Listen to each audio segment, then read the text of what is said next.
munsi byari bigoye kubera ko nari maze igihe ntakina, ariko mu buzima busanzwe mba ndi gutoza abana b'abajuniori Butare, iyo myitozo niyo yafashije gukina. Ikindi nakongeraho ni uko isiganwa narikunze, kuko biba bigaragaye ko nk'abantu bakuze nkatwe twigeze kuba umukino w'amagare bagaruye indi mikino tubonekamo, ni byiza kuri twe rero. Yewe ubundi ndi assistant coach, nkorana n'umutoza Sepama Legacy utoza ikipe y'igihugu Musanze.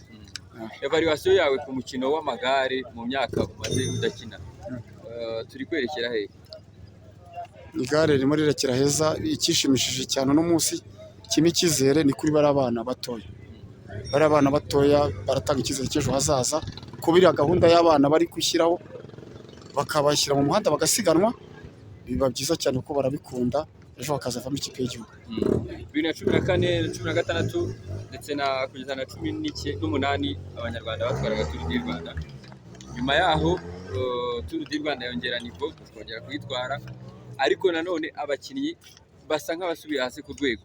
Ndabivugira yuko twari dufite abakinnyi muri Delco Marseille, muri Dimensions Data, ariko bose nabagihari. Byatewe n'iki ku bwabo? Icyo kibazo kirakomeye. Ikibazo kirakomeye ariko ntacyo ushaka kukivugaho. Kubera iki? Yego ndi narabibonye wacyo, ariko ntacyo ndi buvugeho icyo. Aho ndayifashe.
Mwaka kandi gahunda dufite niyo gukomeza guteza igare imbere nk'uko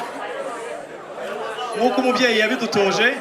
So agira ngo mbasabe twese twishime, tunisegure kuri ereri yari ibayeho.